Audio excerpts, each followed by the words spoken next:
तो hello everyone, hope you all are doing good. तो चलिए आज की वीडियो में ओरियाना पावर का जो H2 का रिजल्ट आया है और FY26 कैसा रहा है इनका, और यहाँ से क्या ट्रेजेक्टरी रहती है अप टू FY30 और किस तरह का इन्होंने विजन विजन शेयर किया है, उन सभी चीज़ों के बारे में बातें करेंगे। तो देखिए, on the face of it जब आप इनके नंबर्स को देखोगे तो इतना हमें क्लियर हो जाता है कि इनके नंबर्स जो इन्होंने गाइडेंस दिया है उससे किसी भी तरह से वो मीट नहीं किया है। तो जैसे अगर आप FY26 देखोगे तो रेवेन्यू के नंबर्स में इन टर्म्स ऑफ करोड़ तो हम बात कर सकते हैं, बट उससे पहले अगर आप देखोगे जो इनका मेगावाट के टर्म्स में इनका पूरा गाइडेंस था, वो इनका गाइडेंस था कि लगभग 1000 मेगावाट के आसपास हम लोग एग्जीक्यूट करने की कैपेबिलिटी रखते हैं इन द ईयर ऑफ FY26। अब अगर आप इनका ईयर देखोगे तो लगभग इन्होंने 800 850 मेगावाट के आसपास इन्होंने पूरा सोलर का ईपीसी इन्होंने किया है। अब देखिए, ये नंबर अगर मैं सिर्फ एग्जीक्यूशन कैपेबिलिटी के बारे में बात करूँ तो आपको ये एक्चुअली यहाँ पे उतना मिस नहीं है। ऐसा क्यों बोल रहा हूँ? बिकॉज अब देखिए क्या हो रहा है हमारे कंट्री में, जितने भी हमने आरई ट्रांजिशन की वीडियो बहुत सारे वीडियोज में डिस्कस किया है, तो वहाँ पे मैंने हमेशा बात किया है कि एक पूरा जो फर्म रिन्यूएबल एनर्जी है आपकी, मतलब जो प्लेन वनीला सोलर प्रोडक्ट्स होते हैं, वहां से चीजें बदल के आपकी बेस की तरफ आगे बढ़ रहा है कंट्री। तो उसमें आप देखेंगे जब हम बेस की जो पूरी कैपेसिटीज होती है ना, उसको जब नापते हैं तो वो आपका मेगावाट आवर या फिर आप मान लीजिए गीगावाट आवर इस तरह से नापा जाता है। वो आपका मेगावाट के टर्म्स में नहीं नापा जाता है। तो कंपनी वही कहता है कि जो हमने 800 या 850 मेगावाट की बात ये लोग करते हैं, तो वहाँ पे इनका एक तरह से बेस वहाँ पे इंक्लूडेड नहीं है। तो कंपनी वही कहता है कि मोर और लेस इन्होंने इनका जो एक मेगावाट 1 गीगावाट का टारगेट था, कहने का मतलब क्या है, 1000 मेगावाट करने की बात करते हैं, उसको ऑलमोस्ट आप मानिए इन्होंने फुलफिल किया है। देखा जाए तो 100% तो फुलफिल नहीं किया है, बट उसके well with in that line इन्होंने फुलफिल किया है। तो ये इनका मेगावाट वाला एग्जीक्यूशन के बारे में हो गया। अब इसके बाद अगर आप देखते हो ना इनका रेवेन्यू वगैरह किस तरह से आया, तो चलिए उसके लिए हम लोग इनके पीपीटी से बात करते हैं, तो हमें और चीजें समझ में आएंगी। तो देखिए, अब अगर आप इनका FY26 देखोगे तो इन्होंने जो गाइडेंस गाइडेंस दिया था, मतलब जो इनका FY26 के 25 के अकॉर्डिंग, तो जो मैंने इनकी H1 की अगर आप मेरी वीडियो देखी हो तो वहाँ पे पाएंगे कि मैंने बात किया था कि कुछ लगभग 2000 से लेके 2200 करोड़ के बीच में रेवेन्यू ये लोग करने की एक्सपेक्टेशन है इन द ईयर ऑफ FY26। जो कि अगर आप देखोगे तो लगभग मान लीजिए 100% आपका ईयरली ग्रोथ दिखता है आपका FY25 के कॉरस्पॉन्डिंग, क्योंकि वहाँ पे लगभग इन्होंने 1000 करोड़ के आसपास इन्होंने रेवेन्यू किया था। तो वहां पे हमने एक्सपेक्ट किया था कि लगभग मान लीजिए कि 2000 करोड़ के आसपास ये लोग रेवेन्यू करेंगे, और उसी लाइन में इनका जो पैट और आपका एबिटा है उसमें भी लगभग ये लोग उसको डबल करने की बात करते हैं। अब अगर एग्जीक्यूशन अगर आप देखोगे तो इनका लगभग रहा है, मान लीजिए कितना, इन्होंने लगभग 80% पे इन्होंने पूरे अपने साल को एंड किया है। लगभग मानेंगे कुछ 10-15% पे इन्होंने गाइडेंस को मिस किया है।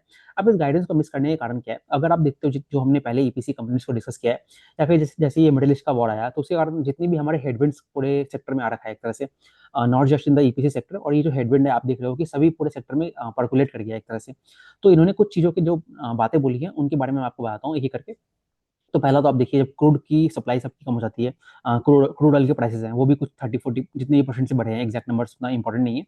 तो कहने का मतलब क्या है, उससे क्या होता है, आपकी जो पूरी सप्लाई चेन होती है वो आपकी डिस्टर्ब हो जाती है, फिर आपके जो लॉजिस्टिक्स वगैरह होते हैं वहाँ की कॉस्ट बढ़ गए। फिर सिंस कंपनी कंपनी जो बातें कहता है मैं आपको वो बोल रहा हूँ बेसिकली। तो कंपनी क्या कहते हैं कि जो सिल्वर के प्राइसेस बढ़ गए हैं उसके कारण बहुत ज़्यादा ज़्यादा इनको इम्पैक्ट दिखा, मतलब मॉड्यूल के प्राइसेस बढ़ गए। फिर अब ये लोग ये कहते हैं कि सेमी कंडक्टर्स वगैरह की सप्लाई है, आपकी जो लिथियम आयन बैटरीज होती है चाइना से आती है, उन सभी चीज़ों की सप्लाई आपकी अफेक्टेड हो गई। तो वो सभी कारणों से इनका पूरा मतलब जो भी रेवेन्यू एग्जीक्यूशन है वो पूरा चीज़ हो नहीं पाया। इसके अलावा अगर आप और चीज़ें देखेंगे, सबसे बड़ा जो इनका मेजर कारण है FY26 का गाइडेंस मिस करने का, जो इनकी बात है कि एक्टिस की जो इनकी डील थी, जिसमें ये लोग कहते हैं कि लगभग मान लीजिए 238 मेगावाट का इनका जो एक प्रोजेक्ट है उसको बेसिकली ये लोग वो करना चाहते थे, मोनेटाइज करना चाहते थे। मोनेटाइज करने का मतलब क्या है, जैसे एक और कंपनी है एक्सी कैडेस करके, एक और कंपनी है। मोनेटाइज करने का मतलब क्या है, इनका जो एसेट है ये जाएंगे एक्टिस को बेच देंगे, और उसका जो ईपीसी वाला रेवेन्यू है और जो आपका मान लीजिए ओएनएम वाला रेवेन्यू है वो अपनी बैलेंस शीट पे बुक कर लेंगे एक तरह से। बट वो क्या हुआ है, अब वो डील क्यों नहीं एग्जीक्यूट हो पाया है उसके बारे में कुछ बात करनी जरूरी है। तो देखिए, अब अगर आप उस डील को देखोगे ना, तो तो अगर हम लोग एक्टिस डील के बारे में बात करें तो आप पाएंगे कि देखिए, आपने जैसे अभी हमने बात किया कि इनका जो भी प्रोजेक्ट्स है वो आपका प्लेन वनीला सोलर सोलर से शिफ्ट होकर आपका मान लीजिए बेस की तरफ आगे बढ़ रहा है। तो जो एक्टिस इनकी कंपनी है, जो भी आपका मान लीजिए फंड हाउस है बेसिकली, जो भी है मुझे नहीं पता एग्जैक्टली, तो वो कंपनी क्या कर रहा है, इन्होंने इनको कहा कि भाई हम प्लेन वनीला सोलर तो हम लेंगे नहीं, हमें आप साथ में बैटरी लगा के दीजिए, क्योंकि जितने भी आप देख रहे हो ना गवर्नमेंट की जो भी ये रेगुलेटरी सब्सिडीज मान लीजिए, उस तरह की जो चीजें हैं वो आपको प्लेन वनीला सोलर और बैटरी के साथ मिलती है। तो कंपनी ने वही क्या किया, इन्होंने इनका जो प्रोजेक्ट है उसके ऊपर इन्होंने बैटरी लगाने की चीजें शुरू की है। तो उससे क्या हुआ है, जो प्रोजेक्ट का साइज है ना एक तरह से वो आपका बढ़ गया है। कहने का मतलब क्या है, लगभग अगर वो 238 मेगावाट का था तो मान लीजिए वो बढ़ के 250 मेगावाट हो गया होगा, एग्जैक्ट नंबर इन्होंने बताया नहीं है। तो उससे क्या है, जो नेट डील की वैल्यू है, मान लीजिए पहले ये लोग कहते हैं कि लगभग 4 करोड़ पर मेगावाट ये लोग अर्न करते हैं। तो पहले अगर आप उसके कॉरस्पॉन्डिंग जो भी इनका मिलियन वैल्यूज है, मतलब अगर आप करेंसी एक्सचेंज वगैरह लगाओगे, तो ये लोग जो पूरी एक्टिस की डील है उसका जो रेवेन्यू पोटेंशियल कहते हैं वो लगभग कहते हैं कि 900 950 करोड़ के आसपास होगा। तो कहने का मतलब क्या है, जो इनका पूरा डील वैल्यू है वो एक तरह से मान लीजिए जो FY26 है वहाँ से वो शिफ्ट होके आपका H1 ऑफ FY27 में शिफ्ट हो गया है। और दूसरी चीज़ क्या है, एक्टिस के डील को फुलफिल नहीं होने के कारण नहीं होने का जो कारण है वो आपका है, मान लीजिए कुछ रेगुलेटरी अप्रूवल्स होते हैं, उसमें आने में बेसिकली डिले हो गया। तो उस कारण भी ये एक्टिस का डील इनका फुलफिल नहीं हो पाया है। तो मोरलेस अगर आप पूरी चीज़ें देखोगे ना, इनका जो रेवेन्यू गाइडेंस है FY26 का जो ये लोग मीट नहीं कर पाए, उसके कुछ कारण क्या है, जो हमारे हेडविंड्स जो भी रहे हैं, और उसी कारण जो आपका पूरा जो EBITDA मार्जिन है उस पे भी इम्पैक्ट दिखा है, और सिमिलरली आपका पैट मार्जिन पे भी इम्पैक्ट दिखेगा। तो उसी कारण आप पाओगे इनका जो EBITDA मार्जिन है वो आपको कम वे में ग्रो किया है, और जो पैट मार्जिन है वो आपको कम वे में मतलब उससे भी कम ग्रो किया है। तो ये चीज़ है। और बाकी एक्ट्रेस के डील के बारे में हमने बात कर ली, तो देयर इज हाई प्रोबेबिलिटी जो कंपनी कहता है कि वो हमारा H1 ऑफ FY27 में वो एग्जीक्यूट होता हुआ दिखता है। तो चलिए वो जब एग्जीक्यूट होगा तो उससे दिखेगा इनका जो एक रेवेन्यू है जो आपका FY26 में आने वाला है, वो आपका यहाँ से शिफ्ट होकर आपका H1 में आता हुआ हमें दिखता है। अब वो आएगा या नहीं आएगा, अगेन उसमें चीज़ें क्या होती है ना, कि वो आपकी पूरी रेगुलेटरी अप्रूवल्स पर कई बार डिपेंडेंट करती है। इनका जो बेस्ट वाला प्लांट लगाना है वहाँ पे क्या उन्होंने लगा लिया है, उस बारे में कुछ अपडेट दिया नहीं है। तो वो जब चीज़ आएगी तो हमें वहाँ पे देखना पड़ेगा। अब कंपनी ने जो गाइडेंस दिया है वही कहा है कि हम लोग H1 और FY27 में अपने जो एक्टिस वाले प्लांट है उसको मोनेटाइज करने की बात करते हैं। तो ये तो इनका पूरा जो रेवेन्यू का गाइडेंस है वो क्यों मिस हुआ है, क्या कारण है, उस चीज़ों के बारे में बात होगी। अब यहीं से हम लोग कुछ चीज़ें आगे बढ़ते हैं। तो यहीं पे अगर मैं आपको बताऊँ इनका जो मार्जिन्स की ट्रैजेक्टरी रहेगी, तो आप देखिए जब हम ओरियाना पावर को देखते हो तो आप पाएँगे कि इनका जो मार्जिन्स है, वो आपका मच हायर है आपके बाकी ईपीसी कंपनी से। अब ये ऐसा क्यों होता है? बिकॉज़ कई बार ये कंपनी क्या है ना, मान लीजिए आपके जो ईपीसी प्रोजेक्ट है उसमें जो काम करता है, मान लीजिए आपका कुछ एसेट एसेट वाले प्रोजेक्ट में भी काम करता है, जहाँ पे ये लोगों ने खुद से उसमें ओएनएम भी इनको मिलता है, और कुछ ऐसे प्रोजेक्ट्स होंगे जहाँ पे ये लोग आपका उसका मतलब इलेक्ट्रिसिटी है उसको भी सेल भी करते हैं। तो वो सभी प्रोजेक्ट्स का इनका मिक्स है। और बाकी यही कारण है। और बाकी ये लोग कुछ मान लीजिए आपके इंस्टीट्यूशन क्लाइंट्स वगैरह होते हैं, उनके लिए प्रोजेक्ट्स बनाते हैं। तो उससे क्या होता है, वहाँ पे कुछ आपको 5 या 6% मार्जिन आपको रिलेटिवली हायर मिलती है। जैसे इनका जो अल्बर्टा वाला डील है, कनाडा वाला, वहाँ पे इनको मार्जिन हायर मिलेगी। हालाँकि वो डील आने में बहुत ज़्यादा समय लगेगा, उस पे मैं अभी आता हूँ।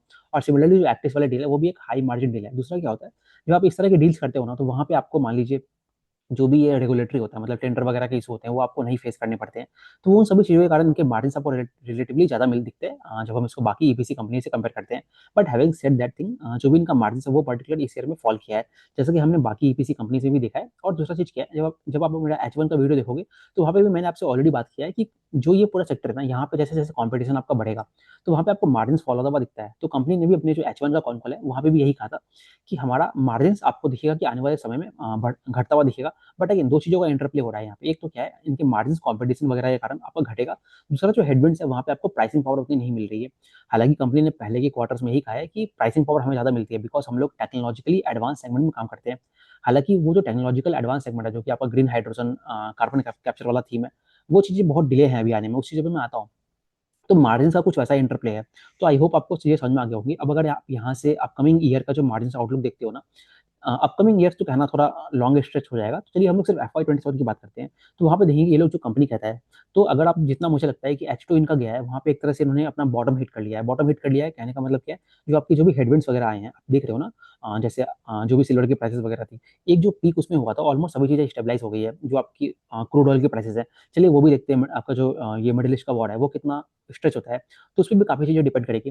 पर तो ये सारे कंटेक्स्ट है, तो कंपनी वही कहता है कि हम लोग अपने मार्जिन्स को जो है डबल डिजिट या उससे ज़्यादा उसको मेंटेन करेंगे। तो लेट्स होप कि इनका जो मार्जिन्स है वो इसके आगे सस्टेन करे। तो इनके नंबर्स वगैरह के बारे में हो गया। अब अगर हम लोग कुछ और बात करें तो वही है। आप देख रहे हो सिंस आपका रेवेन्यू 84% पे ग्रो किया है, बट आपका एबिटा और जो पैट है उससे कम परसेंट वे में ग्रो किया है, बिकॉज़ आपका मान लीजिए ये जो मार्जिन्स है वहाँ पे आपका फॉल है। और बाकी जब आप इनकी बैलेंस शीट को देखोगे तो आप पाओगे कि यहाँ पे ऑफ कोर्स आपको दिखेगा इन्वेंट्री और ट्रेड रिसीवेबल ज़्यादा है, बिकॉज़ एक हाई ग्रोथ वाली कंपनी एक हाई ग्रोथ फेज़ में चल रही है, तो वो सारी चीज़ें चलेंगी। अब बाकी इनका जो cash flow from operating activities है वो आपको पॉजिटिव दिखेगा। बट बाकी सिंस ये लोग बहुत ज़्यादा इन्वेस्ट वगैरह कर रहे हैं, आपके जो आईपी प्रोजेक्ट्स वगैरह हो गए, तो वहाँ पे भी बहुत सारे पैसे लगते हैं, तो उससे थोड़ा इनका कैश फ्लो तो आपको स्ट्रेस दिखेगा ही। तो चलिए अब मैं बात करता हूँ, तो अभी तक जितना भी हमने बात किया है कि क्या-क्या चीज़ें इस कंपनी के FY26 के रिजल्ट्स में हो गई हैं। अब उससे ज़्यादा इम्पोर्टेंट क्या है, यहाँ से इनका जो पूरा विज़न है FY30 तक का है, उस चीज़ को समझना हमारे लिए काफ़ी इम्पोर्टेंट है। और यहाँ से एटलीस्ट मान लीजिए 1 से डेढ़ साल के लिए कंपनी क्या करना चाहता है, उस फिलॉसफी को समझाना जितना मुझे समझ में आया है, मैं आपको वो चीज़ें समझाने की कोशिश करता हूँ। तो चलिए बात करते हैं। अब आप देखते हो कि ओरियाना का जो 3 पूरा वर्टिकल है, हमने ऑलरेडी काफ़ी डिटेल में इसको पहले समझा है। जो आपका इनका पूरा एनर्जी वाला वर्टिकल है, आपका स्टोरेज स्टोरेज वाला वर्टिकल है, एक इनका कंजम्पशन वाला वर्टिकल है। एक-एक करके तीनों पे बात करते हैं। तो देखिए पहले आप जनरेशन वाले वर्टिकल देखोगे ना, तो इनका जो पूरा टारगेट है लगभग 6 गीगावाट का ये लोग ईपीसी का काम करना चाहते हैं, सोलर के अंदर। फिर बेस में ये लोग कहते हैं, जो कि आपका एनर्जी में आता है, कि लगभग पूरे 20 गीगावाट के पूरे प्रोजेक्ट्स ये लोग करने की बात करते हैं। चलिए एनर्जी पे अगर मैं वापस आऊँ, तो इनको मान लीजिए पहला ISTS कनेक्टेड सोलर प्रोजेक्ट मिला है। अब ये क्या होता है? इसको अगर आपको समझना है, आप मेरी केपी ग्रीन की वीडियोस को देखिए, या फिर आप क्लीन मैक्स या एक्मी सोलर को भी देख सकते हो। जैसे आपका क्लीन मैक्स है वो आपका सीटीओ कनेक्टेड काम करता है, मतलब स्टेट्स के अंदर काम करता है। एक्मी सोलर है वो आपका आईएसटीएस लेवल पे काम करता है। कहने का मतलब क्या है, बिजली आपके मान लीजिए राजस्थान, जैसे इन्हीं का एग्जाम्पल लेते हैं, तो इन्होंने कहा है कि आईएसटीएस सोलर प्रोजेक्ट है जो हमारा मान लीजिए प्रयागराज उत्तर प्रदेश में आपका कमीशन होगा। तो वो क्या होगा, आपने उत्तर प्रदेश में मान लीजिए एक आपका सोलर और बेस की प्लांट लगाई, उससे आप बिजली प्रोड्यूस करोगे, उसको मान लीजिए इंडिया के अलग अलग स्टेट में पहुंचाओगे। उस चीज़ को कहते हैं आईएसटीएस, मतलब उसको कहते हैं इंटर स्टेट ट्रांसमिशन सिस्टम्स कहते हैं। तो ये चीज़ होगी। अब बाकी आपकी ओपन एक्सेस ग्रिड कनेक्टिविटी क्या है, ये आप अगर आप मेरी केपी ग्रीन वाली या केपी एनर्जी वाली वीडियो देखोगे, वहाँ पे मैंने एक्जैक्ट चीज़ें वहाँ पे भी बताई है। ओपन एक्सेस से क्या होता है, आपने इलेक्ट्रिसिटी प्रोड्यूस की, आप उसको पूरा मतलब वन टू वन कॉन्ट्रैक्ट के वाया पूरे कंट्री में कहीं पे भी सेल कर सकते हो। मान लीजिए कहीं पे डेटा सेंटर का लोड हुआ, कोई मान लीजिए केरला में कोई कहीं पे किसी को बिजली खरीदनी है, तो वो सारी चीज़ें आप ओपन एक्सेस के वाया खरीद सकते हो। तो वही ये लोग कह रहे हैं कि इनको सिक्योर्ड कनेक्टिविटी मिला है आपका राजस्थान से, हरियाणा से और तमिलनाडु से, जो कि इनके भविष्य ग्रोथ में हेल्प करेगा। अब अगेन जब मैं इस तरह की चीज़ें कह रहा हूँ ना, तो ये सब क्या है, ये सब इनके प्रॉस्पेक्ट्स हैं, ये इनका कोई रेवेन्यू जनरेटिंग इंजन नहीं है एज ऑफ डेट टुडे और अब in the upcoming let's say 6 और 12 मंथ्स। तो ये उस तरह की चीज़ है। अब बाकी इन्होंने कहा है कि ओरियाना ने अपना first utility scale solar project Gujarat में जीता है। अब यूटिलिटी स्केल प्रोजेक्ट क्या होते हैं, अगेन आप देखिए, ये पूरा एक्जैक्टली मान लीजिए एनटीपीसी ग्रीन काम करता है, आपका अडानी पावर काम करता है, या फिर जो आपकी मान लीजिए आपकी एक्मी सोलर होल्डिंग्स है, वो लोग जैसे काम करते हैं ना, वो लोग आपके यूटिलिटी स्केल पे काम करते हैं। अब एग्जाम्पल के लिए अगर मैं आपको और समझाऊँ, तो अगर आप जैसे देखेंगे, ये आपका जो केपी ग्रुप की कंपनीज है, ये लोग भी आपकी यूटिलिटी स्केल पे काम करते हैं।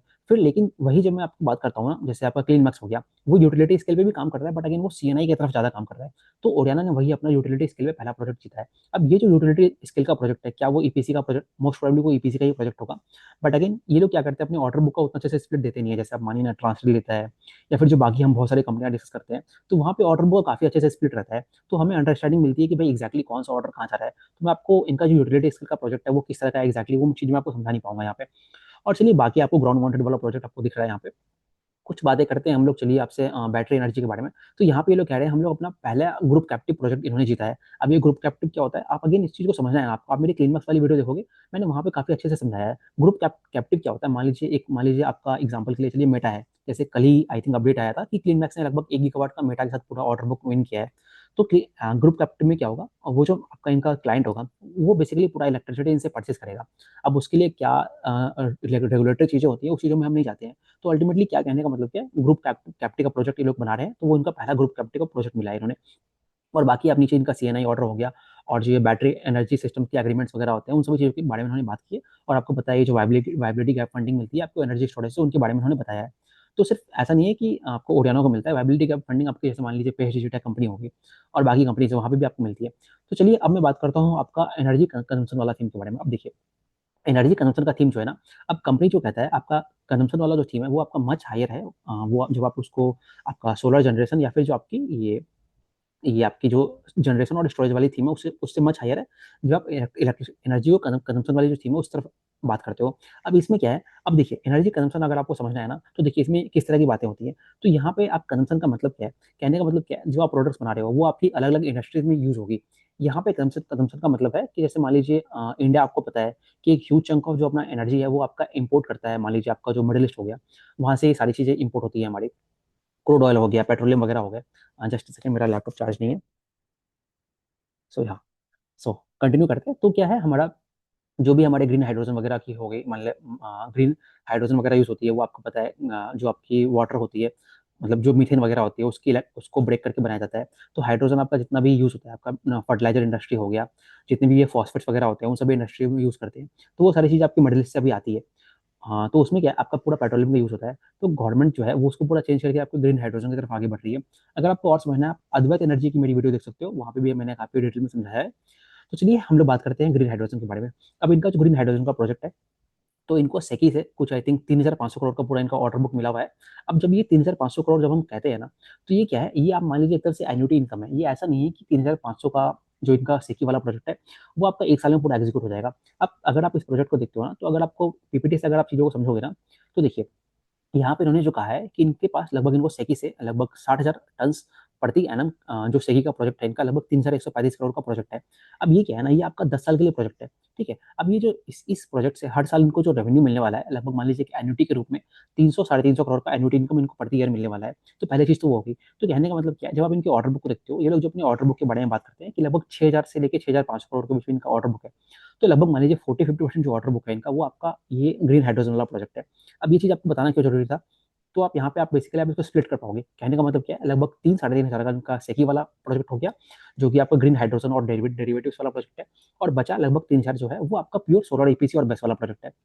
अब देखिए, अब यहीं से मैं आपको कनेक्ट करता हूँ कि जो आपको पूरा ग्रीन हाइड्रोजन की थीम है ना, वो कैसे प्ले आउट होने वाली है इस कंपनी के लिए। तो देखिए, अभी क्या है, आप देख रहे हो ना, पूरे कंट्री में जो ग्रीन हाइड्रोजन की थीम है वो एक तरह से इमर्ज हो रही है।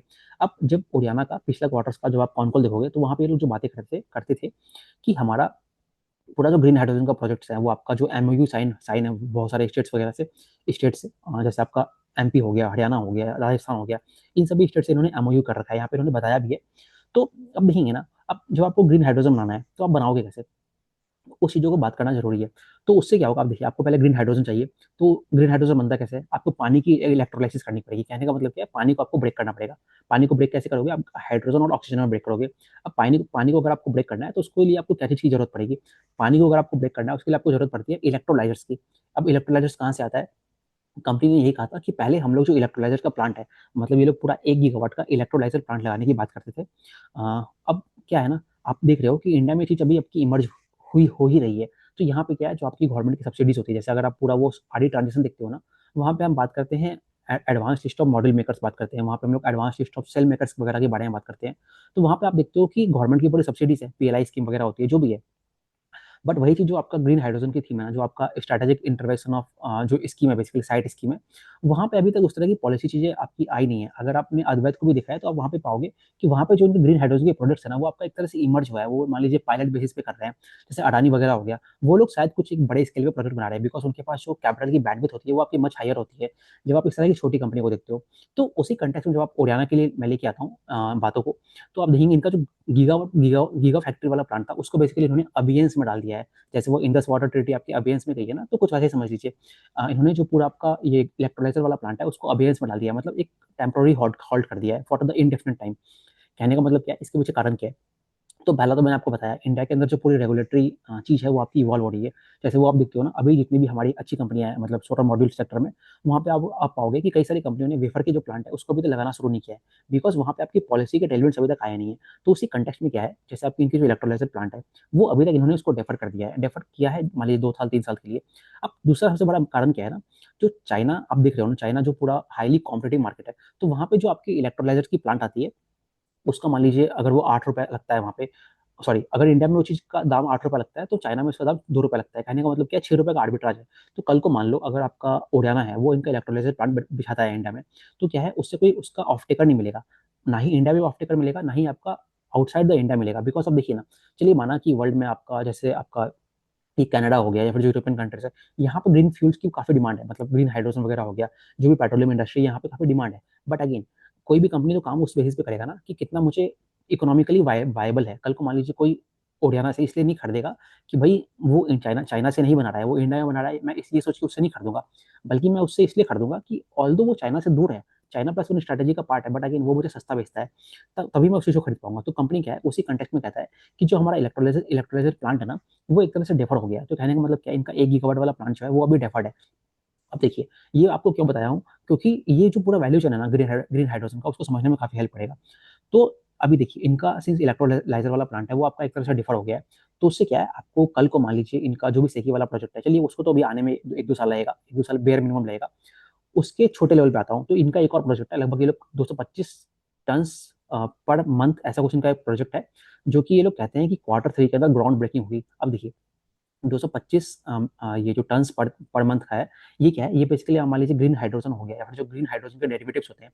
कहने का मतलब कि आपने पानी लिया, पानी को आपने हाइड्रोजन ऑक्सीजन में तोड़ा, उससे आप ग्रीन हाइड्रोजन बनाओगे। उससे आप जो बाकी जो आपके पेट्रोलियम के डेरिवेटिव्स होते हैं ना, जैसे मान लीजिए आपका अमोनिया हो गया, ग्रीन अमोनिया कहते हैं उसको, फिर ई मिथेनॉल कहते हैं, बाकी उसके डेरिवेटिव्स वगैरह होते हैं, जो कि आपकी जो पूरी ये पेट्रोलियम इंडस्ट्री होती है, फर्टिलाइजर इंडस्ट्री होती है, आपकी जो पॉलीमर वगैरह की इंडस्ट्री होती है, वहाँ पे यूज होती है।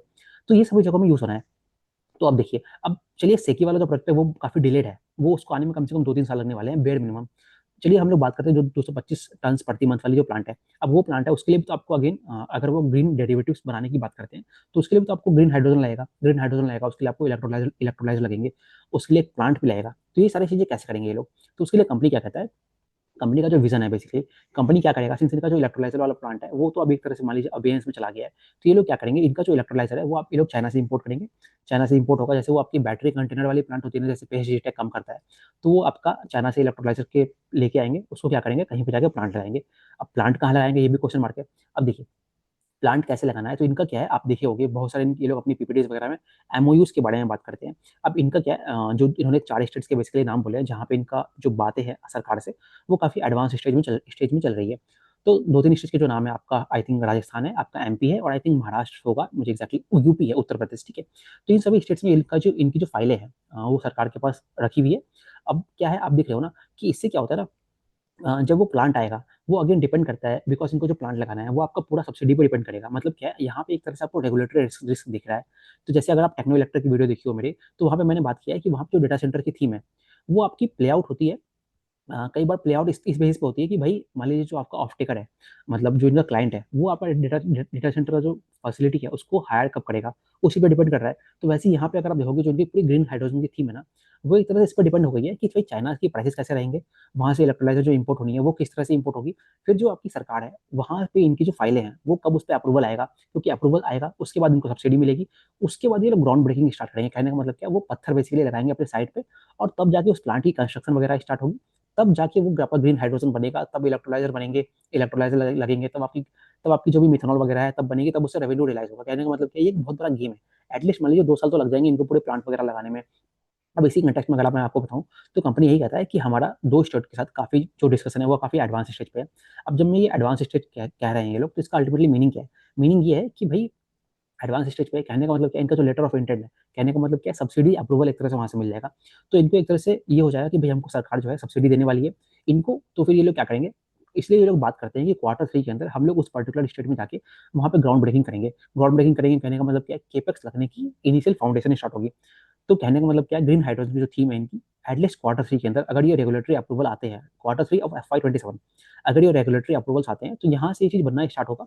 और फिर ये मान लीजिए प्लांट वगैरह लाएगा, तो इसीलिए ये लोग बात जो करते हैं ना कि FY 28 में लगभग 10% ऑफ जो रेवेन्यू है इनका ग्रीन हाइड्रोजन वाली थीम से आने वाला है।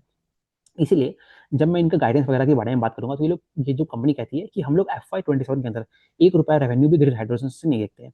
तो आई होप आपको जो पूरा इनका ग्रीन हाइड्रोजन की थीम है और इसके क्या प्रोस्पेक्ट्स हैं, डिस्पाइट ऑल द जो भी एक्साइटमेंट कंपनी शो करता है, बट अगेन वो चीज़ क्या है, आपकी एक लॉन्ग टर्म गेम है, और बहुत सारी चीज़ें आपके रेगुलेटरी चीज़ों पर डिपेंड करेगी। तो आई होप आपको जो ग्रीन हाइड्रोजन में क्या क्या ये लोग चीज़ें करनी चाह रहे हैं आपको समझ में आया होगा। बाकी बहुत सारे पॉइंट छूट गए होंगे तो आप मुझे कमेंट्स में पूछ सकते हो, मैं उस पर और एलोबरेट करने की कोशिश करूंगा। तो चलिए कंटिन्यू करते हैं वहीं से, बाकी इनका और क्या प्लान्स वगैरह हैं उनको डिस्कस करते हैं। सो देखिए, हमने ग्रीन हाइड्रोजन की बातें ऑलरेडी कर ली है। अब मैं आपको बताऊं कॉर्पोरेट, बाकी तो क्रिसिल की रेटिंग इनकी अपग्रेड अपग्रेड हुई है। आई थिंक पहले कुछ, हाँ यहाँ पे नहीं लिखा है इन्होंने, BBB स्टेबल था, अब वो A- स्टेबल हो गया है। अब ये कंटेक्स्ट आपको क्यों बताना जरूरी है, तो देखिए अब ये क्रेडिट रेटिंग से क्या होता है, एक तो हमको पता है ऑलरेडी कि क्रेडिट रेटिंग आपकी इंप्रूव होने से आपकी जो मान लीजिए ये जो आपकी फिनांस कॉस्ट वगैरह होती है, वर्किंग कैपिटल की जो बैंक लिमिट्स होते हैं वो आपकी इंप्रूव हो जाते हैं।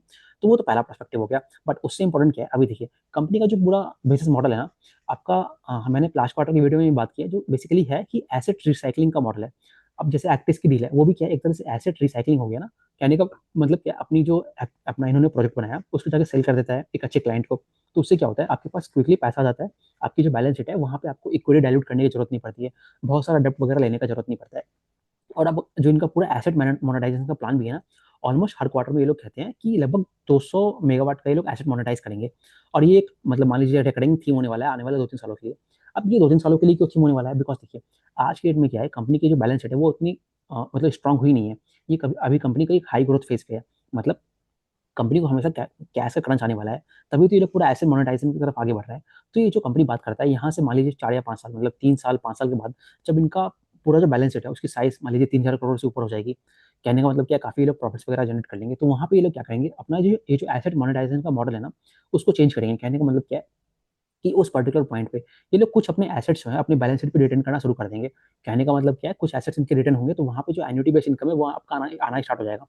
तो वो जो चीज़ है अब वो चीज़ कैसे डिपेंड करेगा, वो चीज़ इस पे डिपेंड करेगा कि जैसे-जैसे इनकी बैलेंस शीट इंप्रूव होगी, तो इनका जो क्रेडिट रेटिंग है ना, वो आपको और इंप्रूव होते जाएगा।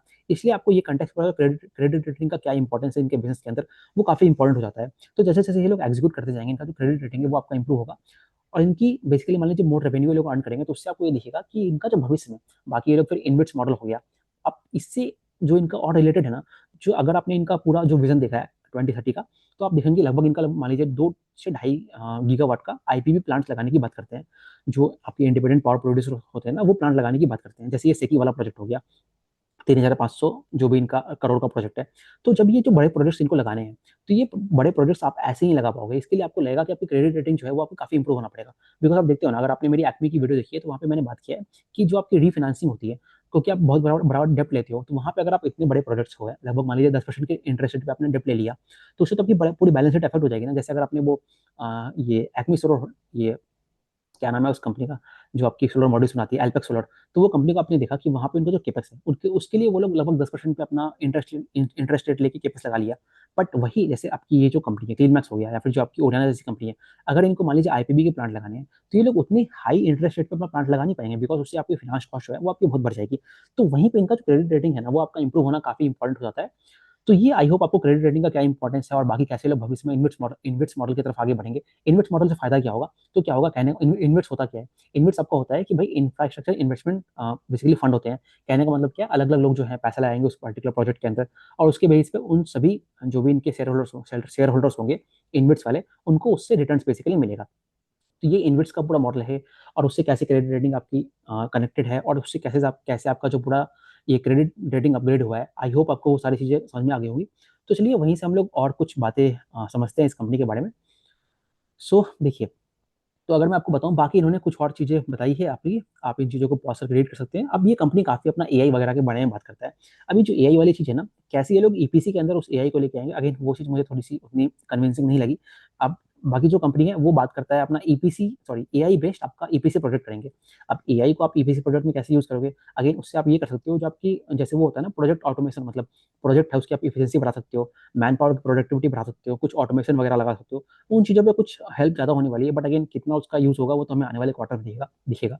दूसरा कॉन्टेक्स्ट क्या है, ये लोग एआई का यूज़ करके इंसान की, मतलब जो इनकी एम्प्लॉइज़ हैं उनकी प्रोडक्टिविटी बढ़ाएँगे और उससे क्या होगा, जो आपका एम्प्लॉयी की हायरिंग है ना, उसका रेट मच लेसर होगा एज़ कंपेयर टू आपका टॉप लाइन ग्रोथ। तो अगेन वहाँ से दिखता है कि ऑपरेटिंग लिवरेज मिलने का भविष्य में स्कोप दिखता है। बेसिकली कंपनी इनडायरेक्टली वही कहना चाहता है कि जो एम्प्लॉइज़ हैं उनकी प्रोडक्टिविटी बढ़ाना चाहता है और बाकी पॉइंट्स आप इनका पॉज़ कीजिए, आप इनका रीड कीजिए।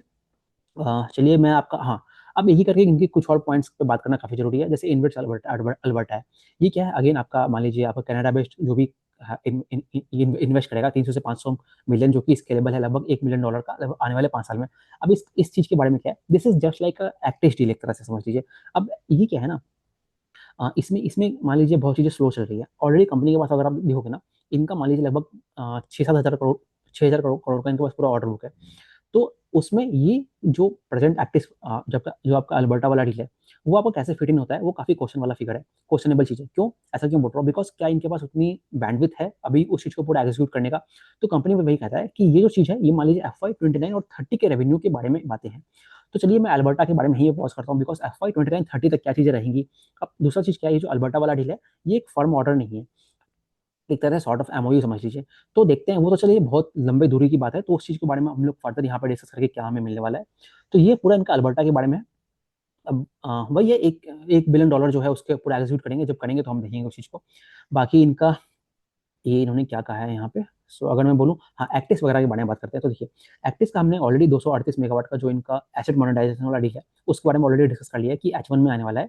अब उसी से रिलेटेड है आपका जो एक्टिस का एक फर्दर जो पूरा 1 गीगावाट का आरई एसेट्स का डील है ना, वो कैसे कनेक्टेड है? तो देखिए, ये दोनों चीज़ जो है वो पूरी आपकी अलग-अलग है। तो एक्टिस का मान लीजिए जो आपका 238 मेगावाट और वाट वाला डील आ रहा है ना, वो आपका एक एसेट मोनेटाइजेशन का डील है। उससे आपका अपफ्रंट रेवेन्यू रियलाइज़ हो जाएगा। अब जो बाकी ये लोग 1 गीगावाट का पूरा प्रोजेक्ट की बात करते हैं, जिससे आपका देखेंगे लगभग मान लीजिए आपका पूरा कुछ 4,000 करोड़ का जो रेवेन्यू है उसकी पोटेंशियल आपको दिखती है। तो वो क्या है, वो आपका धीरे-धीरे आने वाला है। अब वो जो चीज़ है अगेन वो आपका स्लोली आने वाला है, आपका 2-3 साल लगेगा उसको आने के 2 साल का इन्होंने पूरा टाइमलाइन लिया है, तो कुछ आपका FY 27 में आएगा, कुछ आपका FY 28 में आएगा और कुछ जो है आपके FY 29 में भी जाएँगे। तो ये जो एक्ट्रेस का डील है वो पूरा 2-3 साल का है। अब ये जो एक्ट्रेस की डील है ना, ये कैसे इनका जो गाइडेंस है उस चीज़ों में कैसे कनेक्टेड होती है, वो मैं आता हूँ आपको एंड में। तो ये पूरे एक्ट्रेस डील के बारे में होंगे। अब यहाँ पे एक और चीज़ है, जो एक्ट्रेस की जो डील है ना इनकी, ये जो 1 गीगावाट वाली, यहाँ पे ये लोग क्या करेंगे, यहाँ पे बेसिकली मान लीजिए ये लोग जाके एक्टिस के लिए आपके ये जो ईपीसी प्लांट्स वगैरह होते हैं उसको लगाएँगे। वहाँ पे उसका ऑपरेशन एंड मेंटेनेंस जो है वो भी अपने अंदर लेंगे, अपने बैलेंस शीट पे लेंगे। तो उससे क्या है आपको लगभग 6 से 7% का जो मार्जिन्स है वो आपको रिलेटिवली हायर मिलेगा। तो वो एक एडवांटेज है इनका एक्टिस डील के कारण।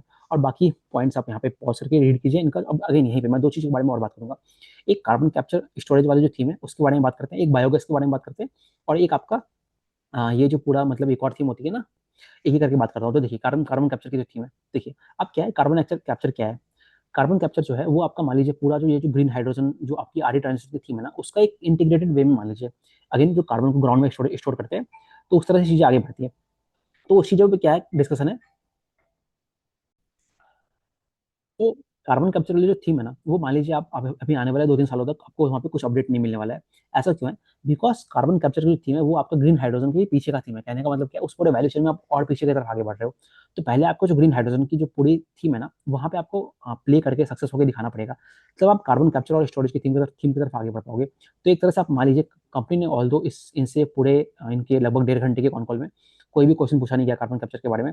बट अगेन वो जो चीज़ है वो आप क्लियरली देख सकते हो कि 2-3 सालों के लिए वो पूरा पॉज़ है। तो वहाँ पे आपको कुछ अपडेट्स नहीं मिलने वाले हैं। चलिए अब बात करता हूँ आपसे पंप स्टोरेज के बारे में। अब इन्होंने पिछले क्वार्टरों में बात किया था कि हम लोग पंप स्टोरेज की तरफ आगे बढ़ेंगे। पंप स्टोरेज में कौन-सा? यूटिलिटी स्केल का नहीं, आपका ये जो आपका कॉम्पैक्ट पंप स्टोरेज होता है। जैसे मान लीजिए स्टील के प्लांट है, आपके कोयले के प्लांट है, वहाँ पे जो खाली जगह है, वहाँ पे पानी भर के आप उसको रैंप अप करोगे, उससे आपकी क्या है बिजली प्रोडक्शन होगी। आपको डिटेल में जानना है, आप मेरा पिछला क्वार्टर का वीडियो देखिए या फिर आप नेट पे सर्च कर सकते हो। ये पूरा पंप स्टोरेज के बारे में। अब अगर आप पंप स्टोरेज देखते हो ना, तो वहाँ पे पहले का भी क्वेश्चन यही था कि देखिए पंप स्टोरेज का यूज़ क्या है? अल्टीमेटली क्या है? दोनों चीज़ आपकी स्टोरेज है। जैसे आपकी बैटरी है और जो पंप स्टोरेज है, दोनों आपका स्टोरेज का काम करता है। एक तरह से क्या इलेक्ट्रिसिटी को स्टोर कर देगा। अब जो पंप स्टोरेज है ना, आपको पता है बहुत बड़ा कैपेक्स लगना है। आप एक पूरे ग्राउंड पे जाके आपको पूरा ये प्लांट वगैरह लगाने पड़ेंगे। तब आप उस पानी को पूरा ऊपर की ओर पंप कर पाओगे। कहने का मतलब क्या है? उसका जो आरओसी जो होता है ना, वो आपको बहुत कम मिलेगा पंप स्टोरेज के केस में। वही जब आप कंपेयर करते हो बैटरी के केस में, कुछ वैसा समझ लीजिए। आपको एग्जांपल के लिए समझाऊँ, तो जैसे जब आप देखते हो ना एक थर्मल थर्मल पावर प्लांट आपको लगाना है, उसको लगाने में आपको काफ़ी समय लगता है। वहीं जब आपको एक सोलर सोलर पावर प्लांट लगाना है, वो आपको बहुत जल्दी लग लग जाता है।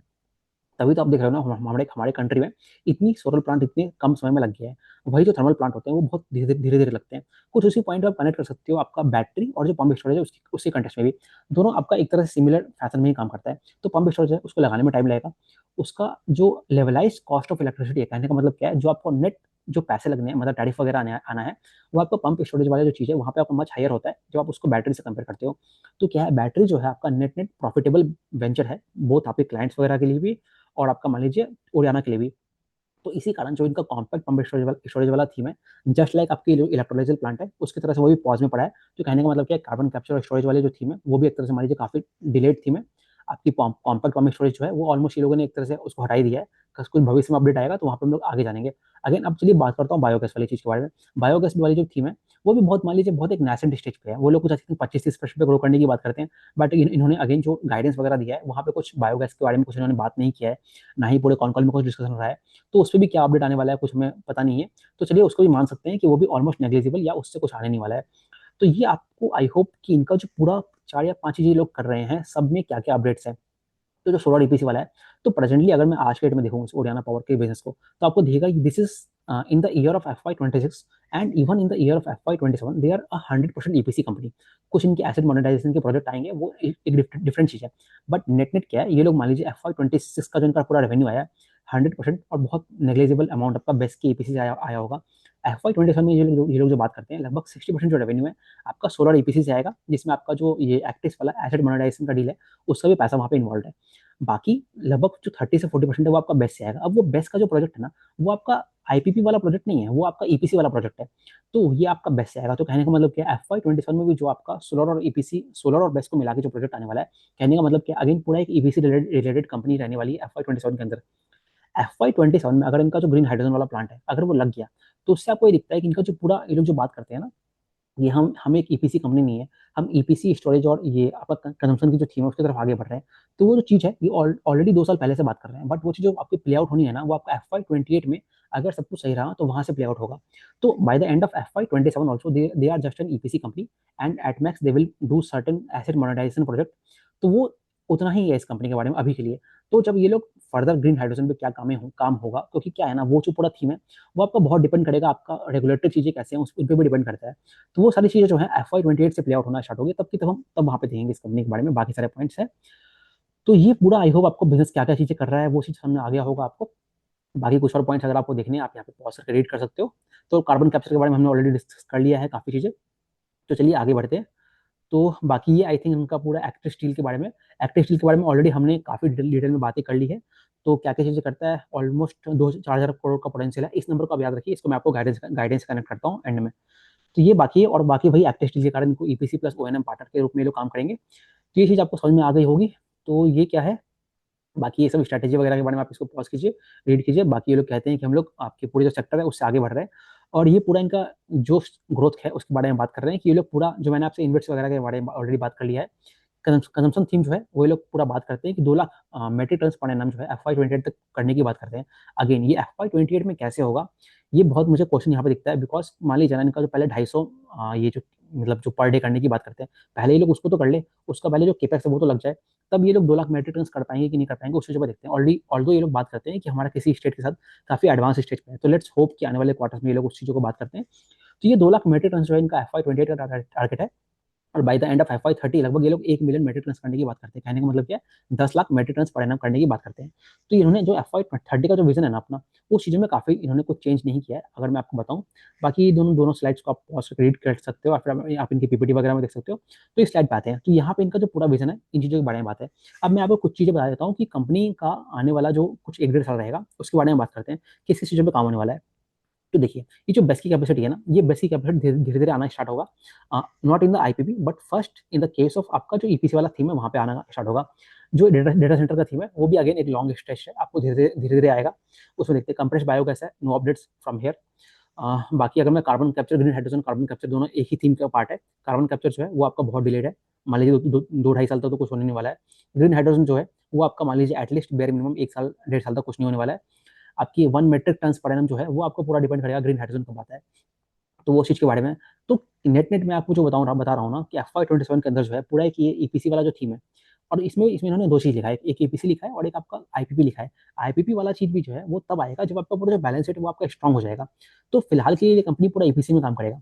तो आई होप इनका पूरा आपको एक ट्रेजेक्टरी मिल गया होगा, और ये इन्होंने पूरा स्लाइड को इन्होंने जो भी इनकी कमेंट्री है उसको इन्होंने लिखा है यहाँ पे, आप इसको पॉज करके रीड कर सकते हो। मैंने कुछ चीज़ों को ऑलरेडी हाईलाइट कर दिया है आपके लिए। तो ये सारी चीज़ें हैं। तो चलिए अब मैं आपसे कुछ और पॉइंट्स हैं उन चीज़ों के बारे में बात करता हूँ। So just a second. तो अभी तक हमारा जो भी कंपनी का जो परफॉर्मेंस था ना, वो सारी चीज़ों का डिस्कशन हो गया है। अब कुछ कुछ पॉइंट्स हैं मेरे पास कॉन कॉल के बारे में, उन चीज़ों को मैं एक ही करके डिस्कस करते जाता हूँ। तो बाकी तो हमने ये बैटरी वगैरह के बारे में बात कर लिया, इनको बिल्ड करके पहले प्रूव करना पड़ेगा। पंप स्टोरेज इनका जा चुका है, कंजम्पशन का थीम है उसके बारे में कुछ ज़्यादा बातें नहीं है। बाकी ये लोग एमओयू वगैरह साइन कर रहे हैं। आपकी जो कैपिटल फाइनेंसिंग है वो आपका एक्टिव वाला डिलेड हो ही गया है। हेडविंड्स वगैरह के बारे में हमने बात कर लिया है। तो अगर आप उस पूरे कंपनी को देखोगे ना, अपना ये लोग जो गाइडेंस वगैरह के बारे में बात करता है, तो इन्होंने क्या किया है अभी देखिए, जो भी ये पूरी हेडविंड्स रही है, इसके बारे में इन्होंने क्या कहा है, जो इनका FY 27 का गाइडेंस था, इनका जो पूरा विजन था, जो ये लोग 1 साल पहले शेयर करते थे, वहाँ पे ये लोग बात करते थे कि इनका जो FY 25 का जो रेवेन्यू रहा है वो आपका FY 28 का पैट रहेगा। कहने का मतलब क्या है, bye the end of FY 28 they were targeting की लगभग हम लोग 1,000 करोड़ का पूरा पैट करें। अब वो चीज़ तो आपको दिखता है कि वो डिलेड हो गई है। डिलेड क्यों हुई है, ये लोग पूरा बोलते हैं जो हेडविंड्स वगैरह है उसके कारण पूरा डिलेड है। बट अगेन उससे मैं उतना कन्विंस नहीं हूँ। बट अगेन देखते हैं आने वाले क्वार्टर में ये लोग कैसे काम करेंगे। अब इनका जो गाइडेंस है यहाँ से, ये लोग बात करते हैं कि FY 27 के अंदर लगभग ये लोग 40 से 50% जो है conservatively on the very conservative basis ये लोग ग्रो कर सकते हैं। अब देखिए, जब अगर मैं उस नंबर को इनके FY 26 के नंबर जो है उससे आगे प्रोजेक्ट करता हूँ, तो कितना आता है, लगभग 1800 करोड़ हो गया। उस पर आप लगभग मान लीजिए 50% जोड़ दीजिए, तो लगभग 900 करोड़ आता है। तो लगभग मान लीजिए 2500 से 3000 करोड़ के बीच में करने की बात करते हैं। और उसमें हमने ऑलरेडी ये भी ले लिया कि अगर अगर चीज़ें इनकी अच्छी रही तो ये लोग कहते हैं कि लगभग हम लोग 70% ग्रो करेंगे। तो नेट ये लोग बात करते हैं कि अगर मैं कंजर्वेटिव लेकर चलूँ तो ये लोग बात करते हैं लगभग हम लोग 2500 करोड़ पूरा FY 27 में ग्रो करने की बात करते हैं। और आई थिंक सिमिलर टारगेट इन्होंने FY 28 का भी दिया है। तो चलिए अभी के हम लोग बात करते हैं FY 27 की। तो लगभग ये लोग 40-50% पे ग्रो करने की बात करते हैं। तो अब देखिए, यहीं पे भी जो मैंने आपको बताया था कि एक्टिव की जो डील है इनकी, जो एसेट मोनेटाइजेशन है और जो इनका पूरा ऑर्डर बुक है वो कैसे प्ले आउट होता है, तो कैसे इनका जो गाइडेंस है वो काफी कंजर्वेटिव है। तो देखिए, ऑल्दो ये कंपनी अभी तो पूरा ईपीसी के लिए काम कर रहा है, तो जब आप इनका पूरा देखते हो ना, इनकी जो पूरी ऑर्डर बुक है वो लगभग 6,000 करोड़ की इनकी ऑर्डर बुक है। वहाँ पे हमने ऑलरेडी सेकी वाले ऑर्डर प्रोजेक्ट में बात कर लिया कि वो एक एन्युटी बेस्ड 10 साल में आने वाला रेवेन्यू है, तो लगभग 3,000 करोड़ जो है वो पूरा वहीं से निकल जाता है। तो कहने का मतलब क्या, जब मैं इनकी ऑर्डर बुक देख रहा हूँ ना, तो आने वाले 12 से 18 मंथ में जो पूरा एग्जीक्यूट होने वाला है वो आपका पूरा पूरा ईपीसी सोलर सोलर और बेस वाला जो ईपीसी है उसका प्रोजेक्ट एग्जीक्यूट होगा। कहने का मतलब क्या, आने वाले 12 से 15 महीने के लिए इनके पास जो ईपीसी की ऑर्डर बुक है वो लगभग मान लीजिए 3,500 करोड़ के हैं। अब 3,500 करोड़ का ऑर्डर बुक है। अब इनकी जो एक्टिस की डील है ना, जो इनकी 238 ये 238 मेगावाट वाली डील है, उससे ही आपका जो पूरा उसका रेवेन्यू पोटेंशियल है वो लगभग 900 करोड़ करोड़ का है। और ये लोग बात करते हैं कि H2 के अंदर हम लोग एक और 200 मेगावाट का डील जो है उसको बेसिकली मोनेटाइज करेंगे। तो दोनों को अगर आप जोड़ दोगे ना, तो 900 प्लस 800 करोड़, तो वहीं सिर्फ आपकी एसेट मोनेटाइजेशन की जो डील है वहीं से लगभग 1700 करोड़ का रेवेन्यू पोटेंशियल दिखता है, जो कि आप देख रहे हो कि मोटा मोटी एक ह्यूज आपका जो FY26 का रेवेन्यू है ना उसके बराबर हो जाता है। अब उसके बाद इनके पास लगभग 3,000 करोड़ का पूरा ऑर्डर बुक है। तो क्या इसका मतलब ये है कि इनको जो इनका गाइडेंस है लगभग मान लीजिए 25 करोड़ का गाइडेंस है, तो इनको अपने जो ऑर्डर बुक है वहां से सिर्फ 700 करोड़ का रेवेन्यू करना पड़ेगा। तो 700 करोड़ का जो रेवेन्यू है वो आपका FY26 का जो रेवेन्यू है उससे भी कम होता है। कहने का मतलब क्या है, अगर मैं इनका एक्टिव डील को हटा दूं और उसके बेसिस पे इनका गाइडेंस लेके चलूं, तो इनका जो गाइडेंस है, ये लोग ये बेसिकली ये कहना चाह रहे हैं कि ये लोग अपने ईपीसी प्रोजेक्ट्स पे आपके FY26 से भी लगभग 50% है उससे भी कम करने वाले हैं। तो कहने का मतलब क्या है, ऑल्दो चलिए इनके पास इतना बड़ा ईपीसी का प्रोजेक्ट हो गया, तो इसे ये लोग कुछ तो एग्जीक्यूट करेंगे। अगर मान लीजिए 10-20% भी ये लोग एग्जीक्यूट करते हैं, तो इनका दिखता है कि ये लोग जो FY26 का रेवेन्यू है ना उसको मीट कर देंगे। तो कहने का मतलब क्या है, इनका जो गाइडेंस है, इनका अगर मैं एक्टिस वाला डील लेकर चलूँ, इनका जो एसेट मोनेटाइजेशन होने वाला है H2 के अंदर, कहने का मतलब क्या है, 900 करोड़ इनका एक्टिस के डील से आने वाला है, प्रोवाइडेड की वो चीज़ आपकी H1 के अंदर पूरी फुलफिल हो जाए। अगेन 800 करोड़ इनका, अगर 200 मेगावाट का जो रिकरिंग थीम है आपका हर 6 मंथ में, तो वहाँ से आएगा 800 करोड़, तो 900 प्लस 800 हो गया आपका 1700 करोड़। बाकी इनकी जो 3,000 करोड़ की ऑर्डर बुक है उससे ये लोग कितना एग्जीक्यूट करेंगे उस पर डिपेंड करेगा। इनका 40% ग्रो करता है, 50% पे ग्रो करता है, या फिर 70% पे ग्रो करता है, वो चीज़ पूरा डिपेंड करेगा। तो उस बेस पे अगर आप देखते हो इनका जो गाइडेंस है वो आपका बहुत ही कंजर्वेटिव है। That is a correct thing. अब इससे एक और चीज मुझे बात करनी है आपसे, ऑर्डर बुक जो है वो कैसा इनका रहा है। अब देखिए, यहाँ पे भी आपको पूरे इंडस्ट्री के बारे में कुछ और चीजें समझ में आएगी। तो इनका जो ऑर्डर बुक है ना, पिछले कुछ समय से एक तरह से मान लीजिए 6,000 करोड़ के आसपास पूरा फ्लैट रहा है। अब अगर आपने मेरी बाकी बेस्ट वाले वीडियोस देखी है, तो वहाँ पे मैंने बात किया है कि जो पूरे सेक्टर में जो आपकी टेंडरिंग है, कहने का मतलब क्या है, किस प्राइसेस पे आपकी जो कंपनियां हैं बैटरी के प्रोडक्ट्स को कोट करता है, वो बहुत ही कम है। कहने का मतलब क्या है, मान लीजिए कोई कंपनी है वो बहुत ही सस्ते दामों पे बेसिकली बैटरी प्रोजेक्ट्स है जो गवर्नमेंट की वायबिलिटी क्या फंडिंग है उसको विन करने के लिए बहुत सस्ता टैरिफ कोट कर देते हैं, बट वो जो प्रोजेक्ट्स होता है वो आपका वायबल होता नहीं है। तो इसलिए ओरियाना कंपनी है या फिर जो मैच्योर प्लेयर्स हैं सेक्टर में, उन लोगों ने क्या किया है, वो प्रोजेक्ट्स को डेलिबरेटली वहाँ या तो वहाँ पे पार्टिसिपेट नहीं किया है, या फिर उतने लोएस्ट बिड्स पे उस चीज़ों को विन नहीं किया है। तो कहने का मतलब क्या है, उस कारण जो कंपनी के प्रोजेक्ट्स हैं वो आप, एक और चीज़ आप दिख रहे हो ना पूरे सेक्टर में, आपकी प्योर सोलर से चीज़ें बदल के आपको सोलर प्लस ये बेस की तरफ आगे बढ़ गई है। तो उससे क्या, आपका फर्म डिस्पैचेबल जो प्रोजेक्ट्स हैं उसकी रिक्वायरमेंट ज़्यादा है। तो जो नए टेंडर्स आ रहे हैं वो आपके बैटरी बैटरी मतलब सोलर में ना रह के सोलर प्लस बेस में कंबाइंड होकर आ रहे हैं। तो एक तो वो कारण है, और उस कारण ही कंपनी का जो पूरा आपका ये दिख रहे हो ना, जो ऑर्डर बुक है वो आपका थोड़ा डिलेड हो गया है। डिलेड नहीं हुआ है, मतलब इन्होंने लेना लेना कम कर दिया है। और दूसरी चीज क्या है, ये जो कंपनी है ना, इनके पास जो ऑलरेडी प्रेजेंट ऑर्डर बुक है वो आपका दिख रहे हो ना, कि लगभग अगर मैं सिर्फ आपका सोलर ईपीसी ही लेके चल लूंगा, और चलिए सेकी वाले की तो बात नहीं करते हम लोग अभी, तो इनका जो पूरा ये सोलर ईपीसी वाला ऑर्डर बुक है उससे आपका 12 से 18 मंथ का लगभग पाइपलाइन है। और ऑलरेडी आप किसी भी पूरे सेक्टर में देखते हो ना, जो आपकी टेंडर्स वगैरह होती है वो भी आपकी लगभग 1-1.5 साल की गैप में आती है। तो आपके पास ऑलरेडी मान लीजिए FY28 के मिड तक का इनके पास ऑलरेडी ऑर्डर बुक है, और उसके आगे का तो ऑर्डर अभी तक आया भी नहीं है। तो ऑर्डर बुक में उतना इशू मुझे दिखता नहीं है इस कंपनी के बारे में। तो ये इनकी कुछ ऑर्डर बुक वगैरह वगैरह के बारे में हो गया। अब कंपनी ने बाकी वही आपके जो रॉ मटेरियल के प्राइसेस हैं उन चीज़ों के बारे में काफी बात की है। फॉर एग्जाम्पल अगर मैं कुछ चीज़ आपको बताऊँ, तो कॉपर की प्राइसेस लगभग 30-40% बढ़ गई है, सिल्वर लगभग 138% बढ़ा है, स्टील 25% पे बढ़ा हुआ है, बाकी एल्यूमिनियम 30-40% पे बढ़ा है, पोली सिलिकॉन ये लोग बोलते हैं 30% पे बढ़ा है, और आपका सोलर ग्लास जो है वो भी काफी बढ़ा हुआ है। तो ये सारी चीजें हैं। बाकी क्रूड ऑयल पे बोलते हैं ये लोग। और बाकी चीज मैंने आपसे बात कर लिया, ऑर्डर बुक के बारे में आपसे डिस्कस कर लिया है। Active still we have discussed already.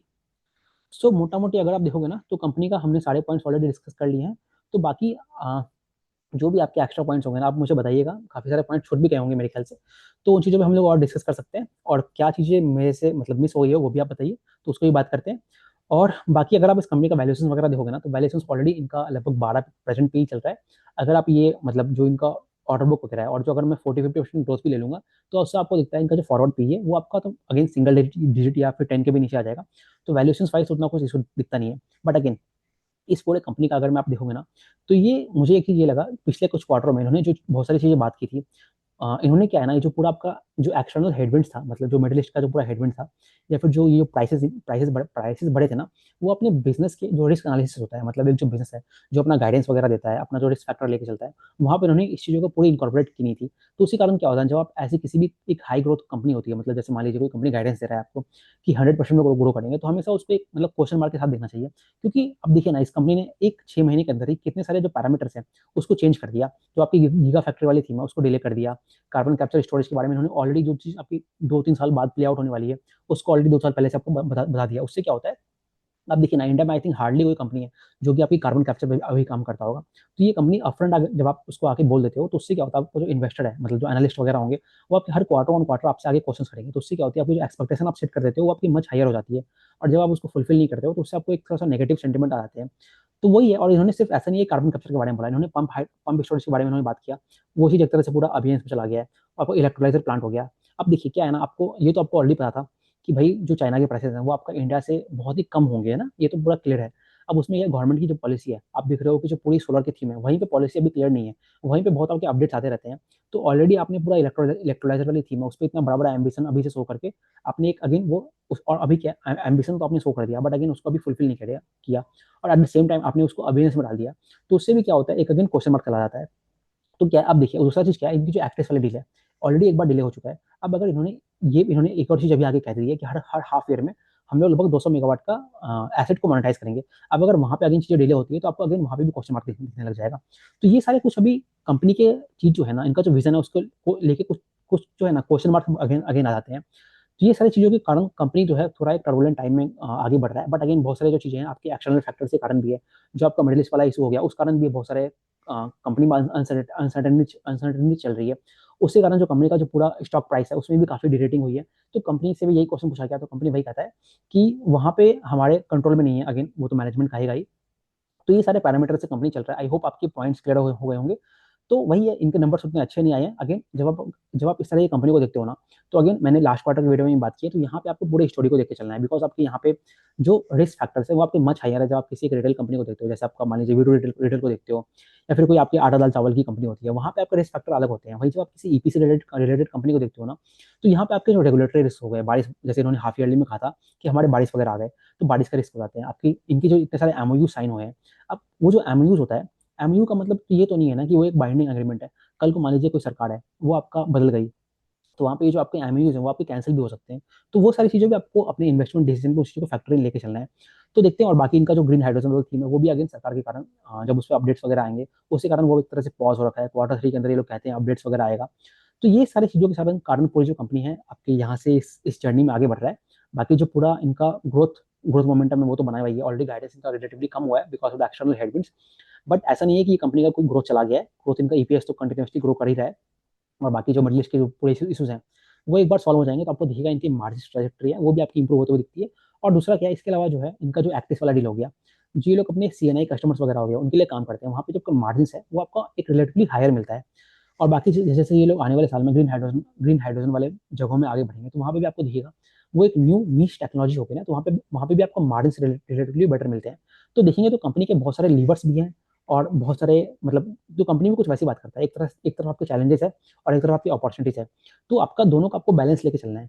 अभी अगर आप नेट नेट देखोगे ना, तो प्रेजेंटली आपको ये दिख रहा है कि कंपनी के केस में चैलेंजेस जो है उसका पार्ट, उसका जो बेसिकली वेट है वो आपका रिलेटिवली बढ़ा हुआ है।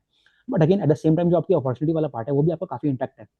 तो चलिए, आपको ये बिजनेस कैसा लगता है, आप अपने पॉइंट मुझे शेयर कीजिएगा। चलिए इस वीडियो को यहीं पे पॉज करते हैं, काफी लंबा वीडियो हो गया। Thank you very much. I hope I have cleared most of your doubts. Let me know your remaining thoughts in the comments. Thank you very much.